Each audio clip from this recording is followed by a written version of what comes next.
I thought this guy was supposed to be blue. It's the new Marvel Avengers product, Captain America Brave New World, the first Marvel movie to be based entirely on reality. I usually wouldn't make a whole video about a new MCU movie because they release like 3 movies a year and like 10 shitty Disney Plus shows a month. Kevin Feige wanted this. Everyone already reviews them, and there's usually nothing really interesting or new to say, but I don't know, something about this movie is a little different to me. I'll get into my actual opinion of it, but the build-up to this movie was not looking the best. Endgame ended with Steve Rogers turning into Joe Biden and basically passing the mantle of Captain America to Anthony Mackie so Chris Evans could go on to do bigger and better things. A level 4 naughty list? I think some people just really didn't want to see a Captain America that wasn't Steve Rogers, but as someone who doesn't really care that much for Captain America, I honestly like Anthony Mackie as Cap way more. Steve Rogers just feels like a blank slate to me. I don't hate him, but it's just the most perfect guy ever with no flaws. I mean, I like the angle of him being a fugitive in Civil War and Infinity War, but that didn't really last that long. Well, I think Anthony Mackie is much more interesting because 1, I like Anthony Mackie. He's in the Peacock Twisted Metal show. We picked up a clown along the way. And 2, he's just a normal ass guy. He doesn't have super serum. He got beat by fucking Ant-Man. He's not very strong. And now he has to be fucking Captain America. That's compelling to me. Also, he's fucking Anthony Mackie. No pressure or anything. I get why people were not looking forward to this, specifically because of Falcon and the Winter Soldier. This show kind of sucked. It dragged on for way too long and kind of mischaracterized the entire cast. For the entire MCU, Bucky has been the most depressed, fucking sad, wet dog of a human being. And in this, he's just like generic MCU dialogue man. Anthony Mackie was just fucking weird in this show. The terrorists only set us back a bit. You have to stop calling them terrorists.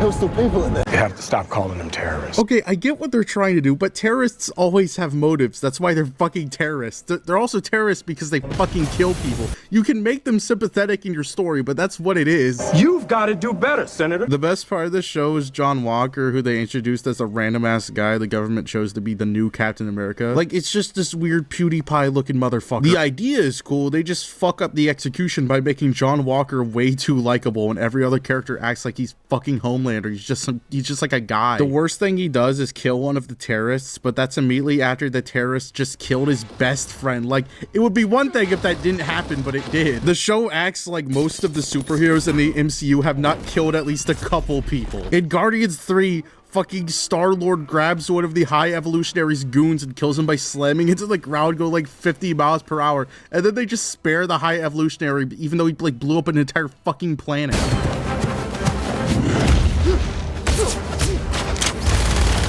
John Walker killing this one guy is not that big of a deal, but the show treats it like it is. And then in the finale, after he gets fired, he tries to build his own shield, but then it immediately breaks because it's a shitty piece of metal. I don't know, that was pretty funny. Then while this movie was in production, it just kind of sounded like shit was not going well behind the scenes. They changed the name of the movie, and apparently it went through a bunch of reshoots. It's kind of a bad sign when the Happy Meal toys release like almost a year before the movie does. And there's also a character included that isn't even in the fucking movie. But after watching Captain America Brave New World with the boys, I can confidently say It's okay. I think it's actually good. It's an MCU movie. It's not like a high piece of art, but it's also not Ant-Man Quantumania. It's not a complete nightmare of a superhero film. It's just a pretty well done action movie with Red Hulk in there somewhere. It's really weird how negative the reviews of the movie are because it has problems, but it's like a well-earned 70%, not like a 50%. I'm guessing it's just fatigue setting in for superhero movies because there's so many movies that were received well that I think are on par or worse than this movie. I'm really surprised about how much shit is lifted from the 2008 Incredible Hulk movie because for a while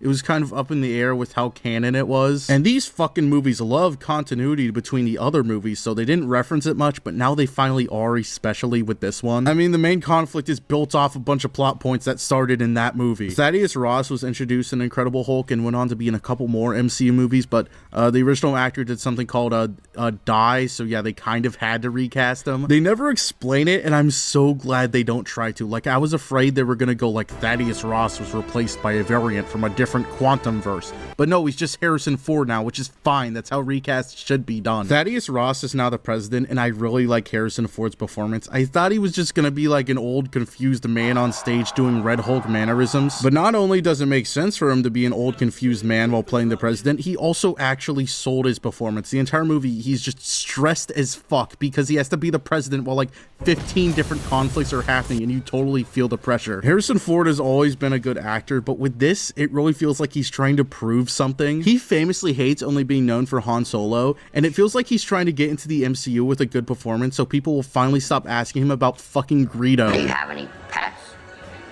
I have a monkey in a bottle. The main villain is also directly from The Incredible Hulk. You know that scene you didn't watch from that movie you didn't watch where some of that sweet Hulk blood gets on that guy's head and it starts pulsating like King Koopa in the Mario Brothers movie? Yeah, that's the villain in this movie.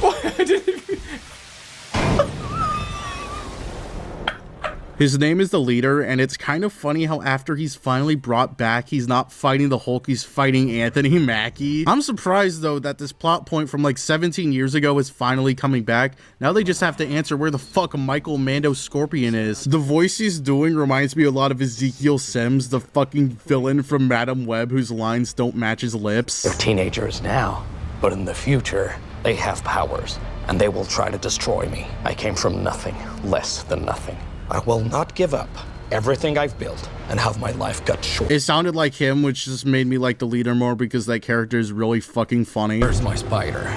They took my spider. I really like the scene where the Leader is trying to get Harrison Ford to turn into Red Hulk over the phone, and he says, "You can tear apart the Japanese fleet with your bare hands." I don't know, something about that line is really funny. The footage I'm using right now is probably entirely unrelated to the Leader because they didn't want to show this motherfucker at all. I really wish they did because they could have used the Leader and all of the promotional stuff and kept Red Hulk the big secret. I know like 3 people would have seen this movie, but if I sat down to watch a Captain America movie and I didn't know it would end with fucking Harrison Ford turning into Red Hulk, that would have been the best thing ever. I mean, it definitely had to do with the reshoots. I think the movie did a good job on not feeling like a bunch of reshoots and like cobbled together unlike Justice League or something. Like it felt coherent and didn't really randomly change tones, but you could tell all the Leader scenes were reshoots. For some reason, they completely changed the Leader's design. Originally, he looked closer to the comics, which just made him look like fucking House. What are you doing?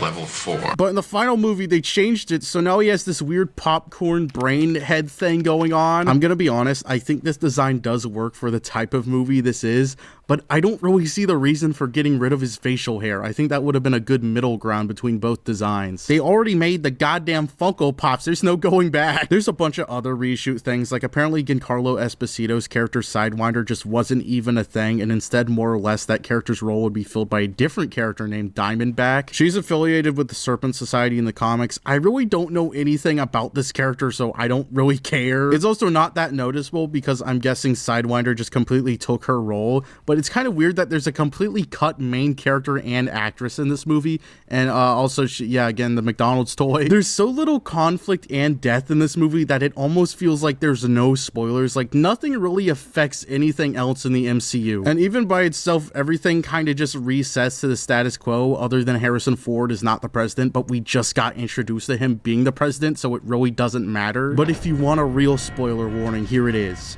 Bucky Barnes, the Winter Soldier, is being elected into Congress or some shit. They put him in one scene and that's all you learn from it. I feel like Anthony Mackie could have used Bucky's help, but no, he's in fucking Congress. I have no idea if the Bucky in Congress subplot will ever come back, but like, I know he was brainwashed, but like, can he be elected if he basically worked with Nazis and was a fugitive like for 60 years? I feel like that you just can't come back from something like that. Should I talk about Sabra?